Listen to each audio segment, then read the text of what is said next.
بسم الرحمن الرحيم.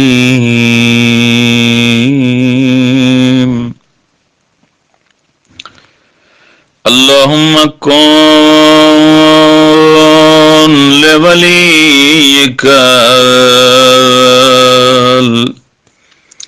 الحجة ابن الحسن صلواتك عليه وعلى آبائه في هذه الساعة وفي كل ساعة وليا وحافظا وقائدا وناصرا ودليلا وعينا حتى تسكنه أرضك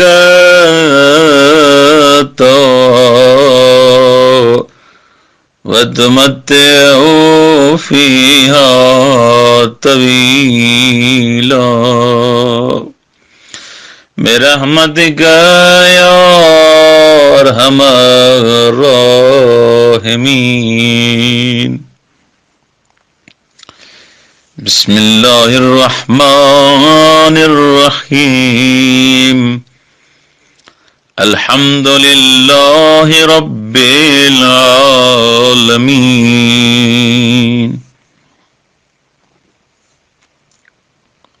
عظیم اور دائمی رحمتوں والے خدا کے نام.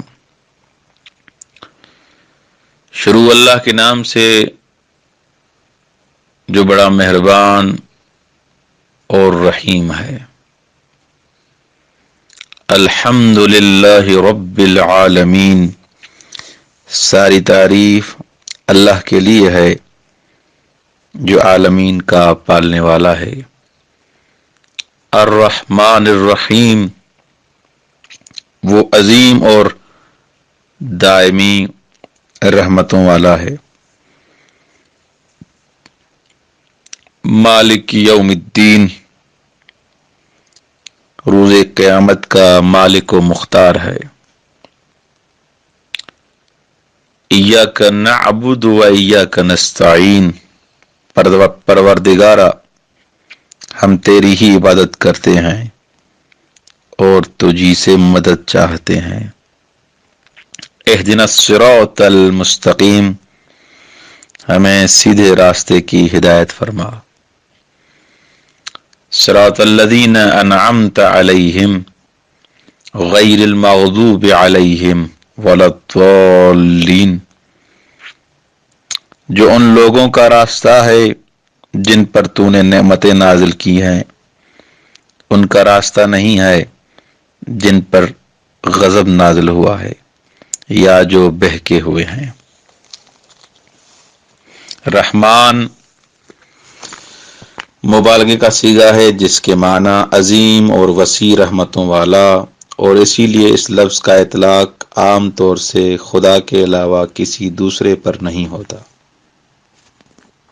رحیم وہ صفت ہے جس میں دوام کا مفہوم پایا جاتا ہے، یعنی ہمیشہ رحمت اور مہربانی کرنے والا. رحمان کے بعد رحیم کے لفظ کو اس لیے رکھا گیا ہے کہ اس سے عظیم رحمتوں کے دوام کو ظاہر کیا جاتا ہے. حمد مدح سے مختلف چیز ہے جس کے لیے عمل کا اختیاری ہونا ضروری ہے، اور چونکہ اختیار کل رب العالمین کے ہاتھ میں ہے، لہذا واقعی حمد کا استحقاق بھی اسی کے لیے ہے. یہ جملہ جو الحمدللہ کا ہے اگرچہ کلام خالق ہے، لیکن در حقیقت یہ بندوں کی تربیت کے لیے ہے کہ ہم تعریف کا سلیقہ نہ سکھائیں گے تو انسان ذاتی طور پر تعریف کرنے کے قابل بھی نہیں ہو سکتا۔ واضح ہے کہ دنیا میں عام طور سے تعریف کے 4 اسباب ہوتے ہیں: ذاتی کمال، حاصل ہونے والا فائدہ، فائدے کی توقع اور خوف۔ پروردگار عالم ان چاروں ہی جہات کا حامل ہے۔ وہ اللہ بھی ہے، رب العالمین بھی ہے، رحمان و رحیم بھی ہے اور مالک یوم الدین بھی ہے، لہذا وہ ہر قسم کی تعریف کا حقدار ہے اور اس کے علاوہ کوئی دوسرا ایسی تعریف کا حقدار نہیں ہے۔ ہاں، وہ خود کسی کو محمد بنا دے تو اور بات ہے۔ رب العالمین، عالمین عالم کی جمع ہے، یعنی کسی ایک خاص قسم کی مخلوقات۔ جب رب العالمین کہا یعنی وہ تمام مخلوقات کا خالق بھی ہے اور پروردگار بھی۔ مخلوقات پیدا ہونے کے بعد بھی اس سے بے نیاز نہیں ہو سکتی۔ مالک یوم الدین میں جو مالک ہے، مالک یعنی دنیا کے تمام افراد، زمانے کے ملک اور بادشاہ جو بھی ہوں، وہ مالک نہیں ہوتے، سب کی ملوکیت بھی دنیا ہی تک محدود رہ جاتی ہے۔ لیکن رب العالمین مالک بھی ہے، ملک بھی ہے اور وہ بھی جو روز جزا یعنی روز قیامت کا مالک بھی ہے۔ ایاک نعبد، عبادت کے ساتھ لفظ جمع کا استعمال کرنا، جسے عام طور سے مقام تعظیم میں استعمال کیا جاتا ہے، اس امر کی طرف اشارہ ہے کہ انسان میں انانیت، خود غرضی پیدا نہیں ہونی چاہیے اور اسے سارے بندوں کی طرف سے اظہار بندگی کرنا چاہیے تاکہ جو کچھ بھی حاصل ہوا اسے سب میں تقسیم کرے۔ اس لفظ میں انانیت کا شائبہ تھا، لہذا اس کے بعد استعانت کا ذکر کر دیا گیا کہ ہم سب عبادت کرنے میں بھی تیری ہی مدد کے محتاج ہیں، ورنہ آقائی کرنا تو بڑی بات ہے، ہم عبادت کرنے کے قابل بھی نہیں ہیں۔ اہدنا، ہدایت کا مسلسل مطالبہ اس امر کی طرف اشارہ ہے کہ صراط مستقیم ایمان و عمل کا مجموعہ ہے اور اس کے مل جانے کے بعد بھی انسان کے لیے ہر آن بہک جانے کا اندیشہ رہتا ہے۔ روایت میں ثبات قدم کی تفسیر اسی مسلسل مطالبے کی تعبیر ہے، ورنہ ہدایت کی کے معنی رہنمائی کے ہیں۔ انعمت علیہم، یہ لفظ اس بات کی دلیل ہے کہ اسلام میں صاحبان کردار کی اس قدر اہمیت ہے کہ صراط مستقیم کا تعارف انہی کے نام سے کرایا جاتا ہے، حالانکہ وہ خود بھی صراط مستقیم ہی کے پابند ہیں اور اسی پر چل رہے ہیں۔ غیر المغضوب علیہم، غیر المغضوب علیہم خود عبارت میں غیر المغضوب علیہم یہ اس بات کی طرف اشارہ ہے کہ اسلام میں کوئی بات دونوں پہلوؤں کے بغیر تمام نہیں ہوتی، اچھے انسانوں کو اپنایا جائے اور برے انسانوں سے نفرت کی جائے۔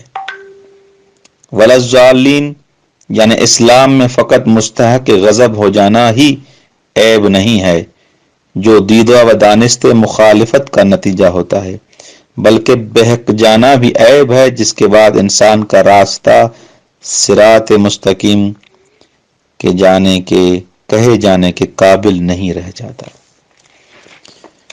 یہ ہے سورہ حمد کے حساب سے مختصر اور جامع تفسیر۔ اس سورہ حمد کے جو فضائل ہیں وہ بہت بیان کیے گئے ہیں، لیکن تفسیر میزان سے میں کچھ بیان کرنا چاہتا ہوں۔